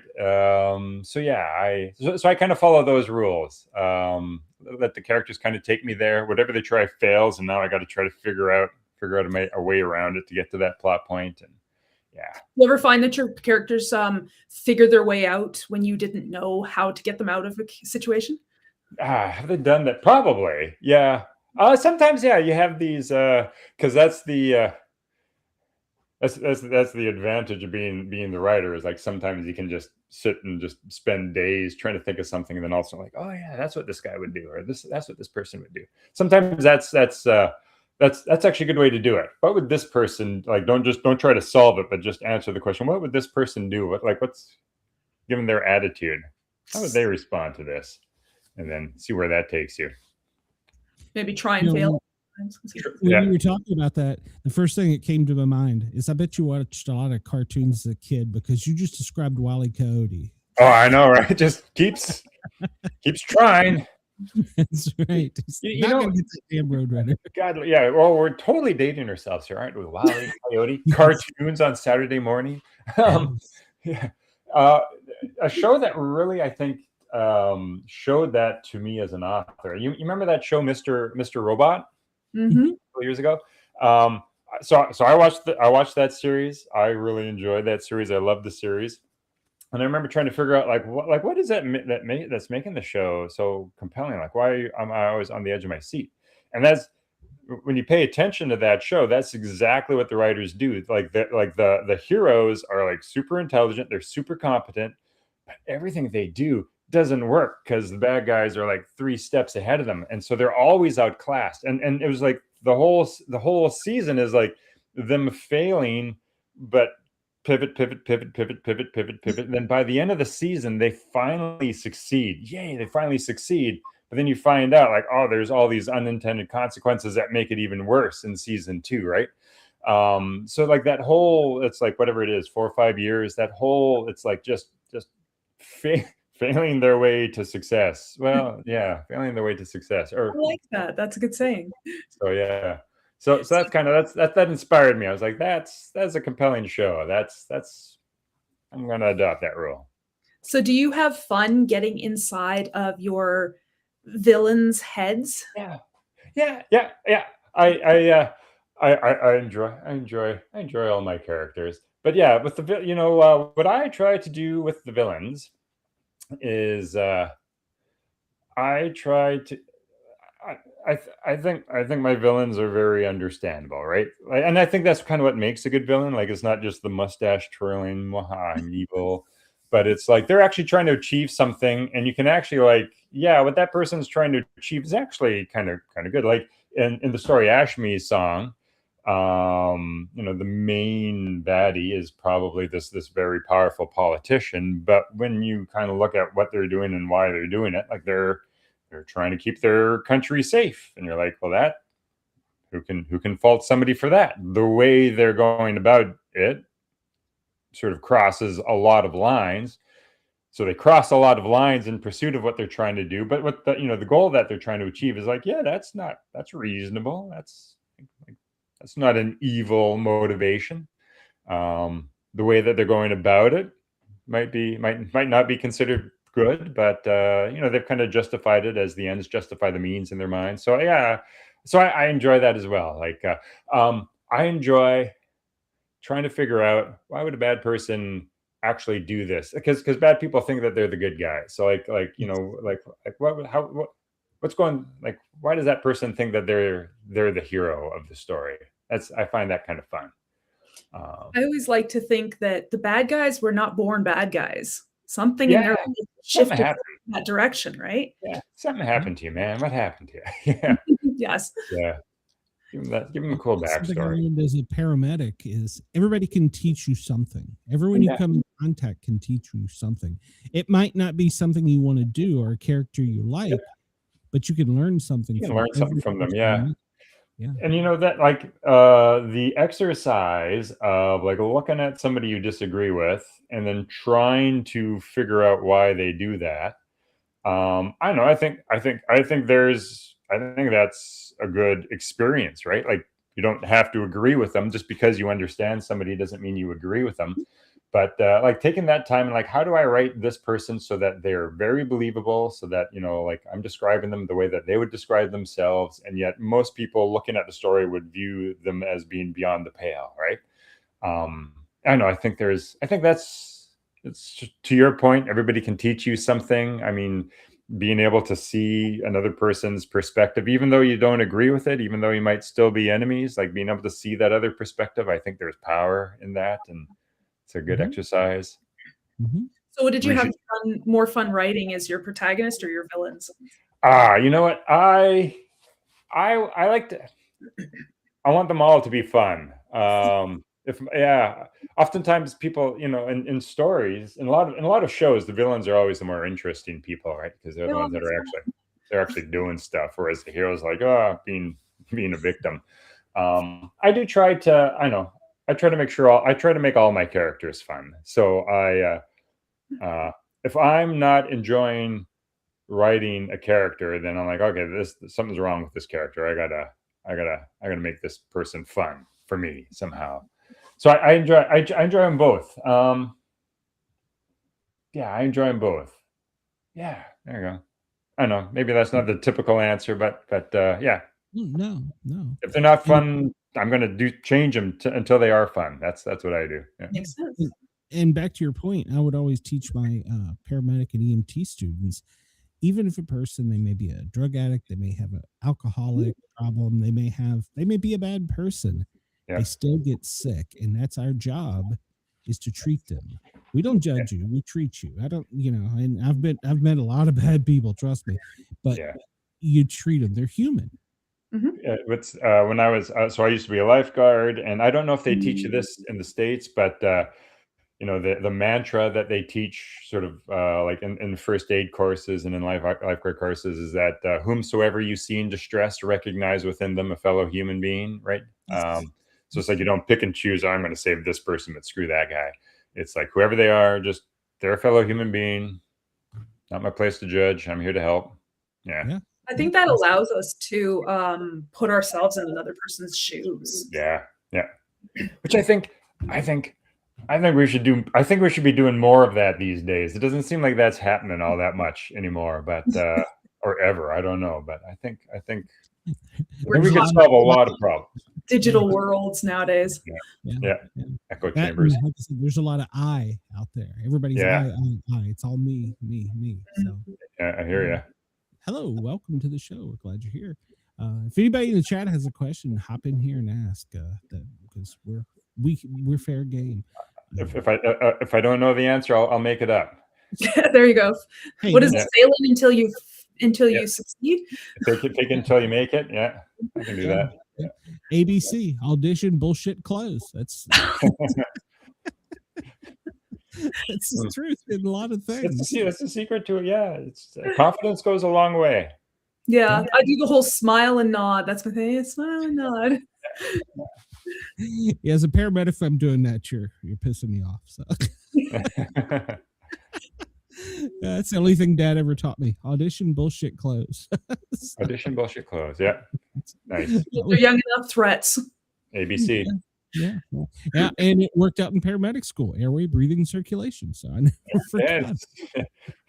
Lovely. It solve a lot of problems. Always be closing. It seems like every discipline has an ABC in it somewhere. Yeah. That's true. Well, in yours, you build a lot of worlds, so you have to do that. Yeah. That's always fun. I enjoy the world building part, and sometimes I always find in my first draft I get carried away with creating new names and new acronyms, and I have to like scale it right back, otherwise it would be indecipherable. But I like the creating new worlds and just imagining. Maybe that's why I write science fiction, because half of it's just the joy of creating something new. How do you come up with the names? Yeah, you know what? I have a bunch of different ways. So with this story, so I had two very well. Actually, I had several distinct cultures in the story, right? And so I had different naming systems for each of them. So, for example, for the underclass, that's kind of the ones that are doing the rebelling. I used ancient Mesopotamian names, like Ashme is an ancient Mesopotamian name, and her brother is Ganzer, right? So I just, you search the internet, and I just find like a list of names, ancient Mesopotamian names, right? The other culture, the overclass culture that's being rebelled against, I used ancient French names. So not modern day French names, but like old time, like, middle age French names. And then what I used for the other one, I can't remember what I used. So so with this story, what I did is I looked at just sort of different historical cultures, and I'm like, what are the names in these historical cultures? Because they're familiar, but they're not that familiar. Like you can tell Ashme is a name, but it's you don't probably know that many, right? So that's kind of what I did with this story. With the first novel that I wrote, the culture had existed for several thousand years. So my first novel was called Deutero, which means second Earth. And so the history of that particular novel was that it was a planet that was being coliformed by Earth thousands of years ago, and then mysteriously contact with Earth was lost, and they were kind of left on their own to drift. And so what I did there was like anything that's like from the origins is either English or Mandarin. And so all the names, they name cities after the founders, and they got names that are English or Mandarin, and the names of geographical features are English or Mandarin. But then anything that was kind of created new, like after the culture had been on its own, I used Esperanto. For those of you who don't know, that's an artificial language. It was created in like 1921 at the end of World War I. Some guy like, hey, we need a common language that everybody can understand, and he created this language, Esperanto. And so the names are Esperanto names, and so like Credo and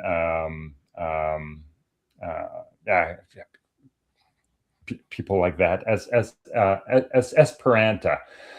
So they kind of have these Esperanto kind of sounds a little bit Italian, a little bit Spanish, a little bit, but it's like it's not quite those things. So it has this cool feel to it. So that's what I did with that story. So I kind of have like a little gimmick to myself whenever I make names. Well, that's cool. Yeah, I'm always curious to see how people come up with their names. It's like if you put letters on a dice, maybe roll it and see what comes up. Or no. So sometimes I say I go down the rabbit hole with that first book, Deutero. Like each of their names represented, and so again, this is like a deep cut. Like nobody except the author would know this, but like each of their names represented sort of the thematic position they held in the story. So the main character, his name was Credo, which means belief. His foil, or like the person that he kind of had tension with, her name was Esperanta, which means wisdom. So he was like sort of this old school, like, we got to fall back on tradition. So, in that story, Deutero, their colony is collapsing and they don't understand why. Something's happening with the natural flora and fauna and their farmlands, and they don't understand why. And so Credo, let's say it's belief. He's like, he falls back on tradition. This, like, we just got to do what we've done, what's worked in the past, and just double down on it. With Esperanta, I say her name is wisdom. She's like, no, we got to like do away with the past. We got to experiment and try something new, right? So that's kind of the tension that we have there, right? So I kind of gave them names. And again, unless you speak Esperanto, you have no idea what those names mean, but that's what they mean. And I kind of picked those names because that's kind of there's like a little symbolism in it for me, at least, and whoever speaks Esperanto. Do you do the same symbolism with your titles? Not sometimes, but not. Yeah, yes-ish. So yeah, not always that thematic. So my first novel was Dua Terra, which is Esperanto for Second Earth. That's just what that meant. Ashme's song. So Ashme is the main character, and music. Music does have a thematic element in that story. So her brother has special needs. So he's got, you know, mental handicaps and stuff like that. However, and so this is a real, like, it's a real disease. It's a real genetic condition that this guy has here. But he's like a musical savant. And so I say this is a real disease. It's modeled after a real disease. So, you know, they have these some physical, but mostly sort of cognitive handicaps, but they're just like they just pick up music. They have like perfect tune, pitch perfect, and stuff like that. And so he's this very musical guy, but he has trouble understanding the world. And, you know, as the story goes on, so he's, you know, he's very musical. He does singing. Music holds a real special place in his life. As the, you know, I don't want to, like, no spoilers, but as the story goes on, there are certain lessons, like there's certain things he doesn't understand, but through music, he sort of learns certain life lessons, I guess. Right. And so, at the start, when you read the title Ashme's song, you're like, that sounds like sounds like something an author would come up with.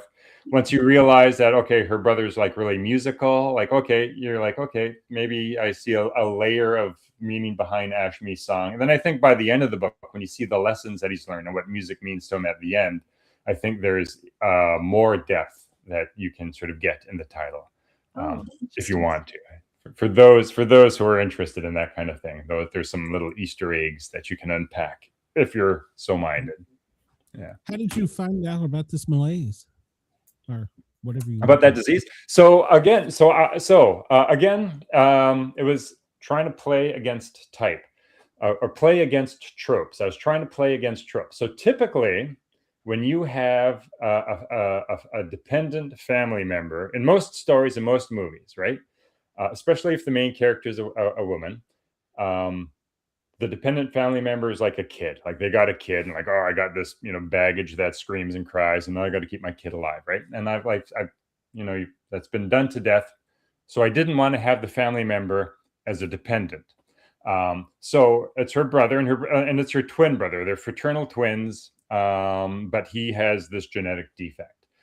So, okay, he's got this cognitive, so he has special needs. And so, okay, I need to choose and I need to research special needs.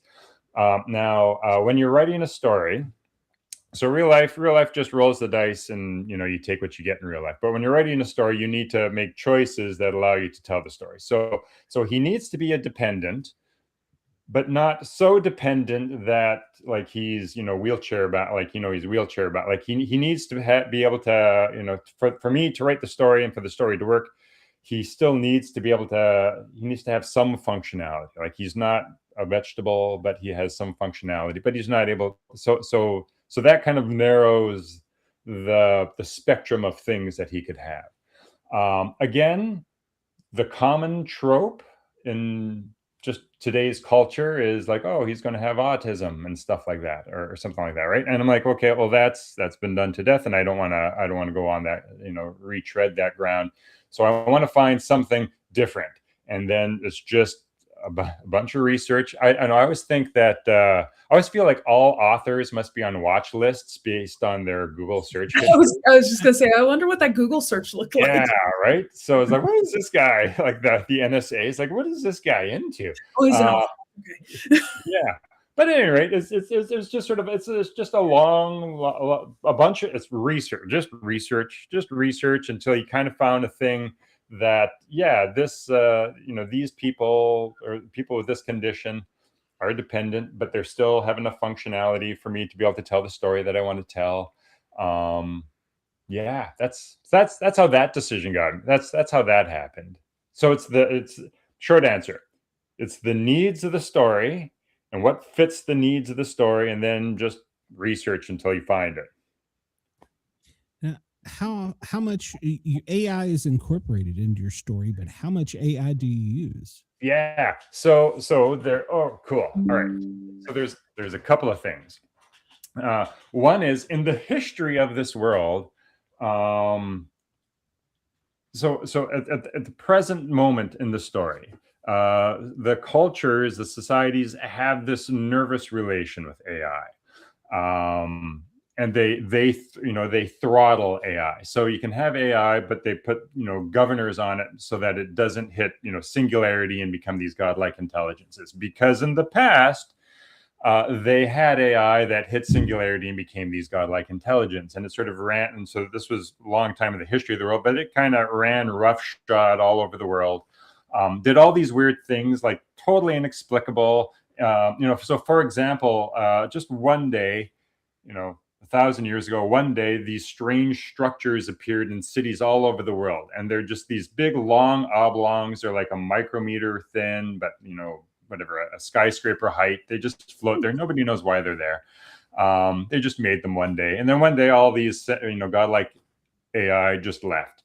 But when they left, they altered the DNA of certain individuals. And the main character happens to be one of the people that has this genetic modification that allows them to control technology at a distance. So that's her special gift. And so that's kind of where AI fits. So in the ancient history, these AI hit this godlike singularity. They did these things were inexplicable. It was super dangerous. They wipe out cities and the way that we wipe out anthills. They left this legacy of these certain people, not a lot of them, but a certain group of people that can control technology just sort of with their mind at a distance. And so they're scared of it now. And so they kind of throttle AI. And so now there's still AI, but they're kind of held back and throttled.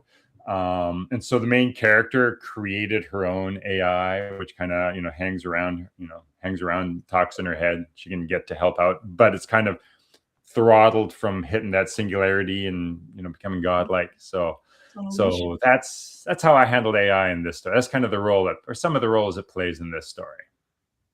Have you ever considered writing outside of sci-fi fantasy genres? Yeah, you know what? Yes, and I'm currently writing did you say sci-fi fantasy? No. Okay, yeah. So I was like, out of sci-fi, the current book I'm writing is probably more fantasy than sci-fi. I'm probably writing a fantasy novel now. That's what I'm working on. Outside of sci-fi fantasy, I've never been called to write. I've never had the call to write outside of sci-fi fantasy. How's that for an answer? Is that a vague answer? I've never been. Do you pull from other genres into your sci-fi fantasies? Yeah, I do. I'm a fan of horror. I love horror. So there's always, it's not unusual for there to be some creepy elements going on. The story that I'm writing now has a lot of Lovecraftian elements kind of woven into it. So yeah, I'd say a lot of my stories often will pull from horror. Yeah, and what else? And in terms of my science fiction, it's not necessarily like I don't write hard sci-fi. Like I try to make sure that things are grounded in science, but I don't go overboard in the like hard sci-fi. And so sometimes it might you might argue like being able to control computers with your mind. You might argue like that might be a little bit sci-fi fantasy. So I don't necessarily color within lines. Yeah, when I'm ready. That's no fun to color in lines. No, all over the place. Yeah. That's not how art's made. You don't make art by coloring in the lines. No. Well, a lot of the influences and stuff you have, and this is, I warned you in your email, the question that I always ask everybody, and I find that it's so fascinating with authors. They always have some little something hidden that's a paranormal story. They may have seen a ghost, Bigfoot, whatever it may be. Have you ever had something? Mm-hmm. Yep, you did warn me, and I do. I have two. I've got two. I've got two stories I could share. So the first, should I start? I'll let's do this chronologically. When I was 1,000 years ago, when I was a child, when I was young. So yeah, when I was a kid, I used to do competitive swimming, and you'd get on a bus and you'd have to drive between towns to go to swim meets and stuff like that. And I remember we're on the bus. And it was like late evening, and this was in southern Alberta. We're going from like one small town back to Calgary or something like that. I can't remember where we were, but we're on the bus, driving, and it's getting to be late evening. And I remember everybody starts freaking out because they're like looking out. They're looking at everybody on one side of the bus starts like, "What the hell is that?" Everybody's freaking out. Then everybody kind of looks over, and of course I look over. What the hell is going on over there? And I don't know to this day. Don't know what it was. Nobody else knew what it was. But in the sky on the horizon, there's this large, it's a large bright light, and it was not the sun, but it was this large sort of I don't know, sort of egg shaped or kind of oval shaped thing in the sky that was just there, kind of going along. And everybody on the bus saw it. We're all freaking out. Nobody knew what it was. Then eventually it disappeared. And, we're kids. And so we get back to whatever, teasing each other and calling each other names and doing whatever kids do. But that was a weird thing. And like now that I'm an old man, I'm like, that's a weird thing. Like probably should have thought a little bit about, like, at that time, what the hell was that? Anyway, so that's one story. So a weird thing in the sky. Second story is I was older. So I would have been, probably would have been high school, maybe university, high school or maybe university or something like that. And at any rate, there's a bunch of us at a party. The parents aren't home and stuff like that, as kids are prone to do. And all of a sudden, this one girl is like, "Hey, let's do a Ouija board." But we didn't have a Ouija board. So again, we've all seen horror stories. We know where this goes, right? But again, we didn't have a Ouija board. But she's like, "You know what? I know how to do this. We don't need a Ouija board. We can just do it sort of on the table here. We'll just sort of lay hands. Like we can kind of like lay hands, have one hand on the bottom and lay hands on top of each other. This is yes, this is no. We can ask questions and stuff like that, right?" And so, of course, we all do this. And, she calls the spirits. We all sit around and, sort of this show about getting it going and stuff like that and asking questions. And then all of a sudden, like hands. So my hand initially was kind of like at the top or in the middle or something like that. And, ask questions and the hands start to move and people start freaking out. But of course, it's like, are you moving your hand and stuff like that? So everybody kind of wants to try to be on the bottom and then they freak out. And eventually it was like, I want to try to be on the bottom. Like, are you actually doing this? Is this for real or not? And so my hand was on the bottom and they start to ask questions and my hand moved and the like, it felt like, so if this is my hand, it felt like there is something like a finger on my palm that was just kind of like guiding it over the table and moving it to yes or moving it to no. And I was done with the Ouija board after that. And I was like, yep, thanks. Now I know. Don't need to tempt fate. So those are my two weird true stories, two weird stories that I do not have answers for. No, that's good. I've never heard anybody using. I've heard it's involuntary reflexes and stuff, but I've never heard anybody doing it like that. Yeah. Yeah, I know. Yeah.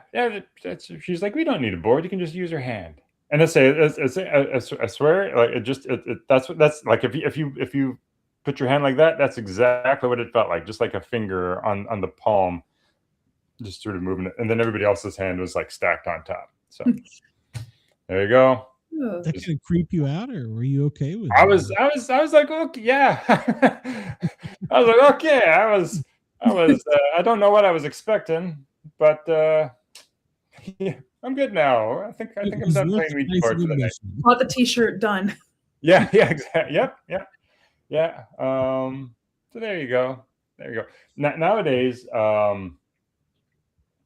so they're not freaky stories, but there was when I first moved to Vancouver, I worked in this office alone, and this was the early days of the internet. And so like, what do I do while I'm eating my lunch by myself? Like they always had like real life ghost stories. You could find these things written on the internet. They're supposedly real life ghosts. So I always read those while I'd eat, and then I'd be like terrified in my office for the rest of the afternoon. I'm like, All the why lights did I on. do this? Like, yeah, thunder rolls, the lights go out, and I'm like, God damn it. So anyway. Oh, that's funny. Brad, we don't want to keep you all night because we got you on here late. But I do want everybody, and especially remember our audience in Australia, if they want to get in touch with you, whether it's they want to tell you about your book, get an autographed book, how do they find you? And then how do they buy your stuff? Yeah, sure. So the simple answer to both those questions are, if you go to the website, my website, bradanderson2000.com. Apparently there's 2,000 of us. bradanderson2000.com. That's my website. Talks about all my books. That also has links to buying. You can use those links to buy the books through the website.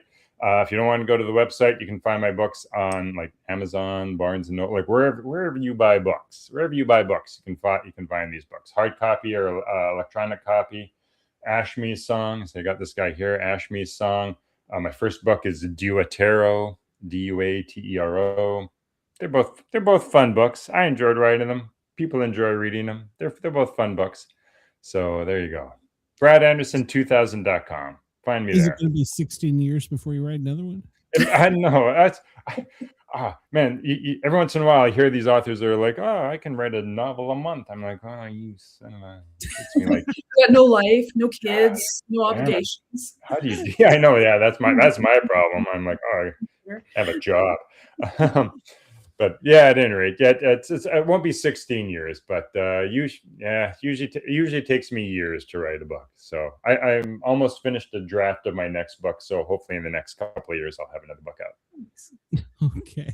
Yeah. I like your answer. You missed your bit there with stand-up. So you could be a late night talk show host. There you go. Well, next life. Yeah. Yeah. Exactly. We're too old to change ways now. Brad, thank you for coming on. It was great. And if I'm still alive when you get your second book out, I'll be hitting 60 in about 5 years. So be careful. I'll get it up before then. Thank you very much for having me. It's fun talking to you guys. Nice to see somebody so close to my old stomping grounds. And I used to drive through Airdrie on my way to Edmonton and Calgary. Yeah, that's awesome. Cool. Yeah, we've enjoyed it, and it went by quick. So thank you. Fantastic. Thank you. All right, had fun as well. Good night, everyone. Be safe. Have fun. All right. Stay warm. Yes, stay warm. I'm in the South. It's going to get warm soon. So. Thank you, Brad. Have a great evening. Cheers. See you guys. Bye-bye. Oh, that was great. Were we hard on you? Was it rough? Nope. Oh, good. I was worried the lights flicker here every now and then. I was worried about the power going out because I was wondering about that. Yeah. Okay. Well, so you are also an author. I want to make sure you tell everybody about your stuff and how they can get your stuff. Yeah, best place to check it out is my website, www.jmshawauthor.com. Links to my social media, my Facebook, my Instagram, my email, descriptions of my books, and links to them online are all there. She will answer you. She will answer you. She answered me. So yeah. Thank you for coming on. It was a blast. I'm glad you did this. We're gonna have you on more often. So. Oh, I'd love to. Yeah. Did you have fun, or we weren't? Oh, yes. Okay. All right. I just make sure you're not just saying that. You'll block me when we. No, I had fun. You're like, yeah, no, I'm not talking to that guy anymore. We're done. Well, do try and stay warm up there. We're gonna be warm next week. I keep. Oh yeah. It's December. It's winter. It's expected, right? There you go. I will put your info in the show notes too. Just remind me because I'm old. I've got Alzheimer's. So anybody that's interested, I will be back live on Dare Talk Radio, Radio X FM at 2:00 Eastern. I don't know what time that is there, but we will have the Daily Gazette And then we will be back next week where we have more authors, and perhaps we'll con JM into coming back. So there you go. Everybody have a great night. We will see you soon.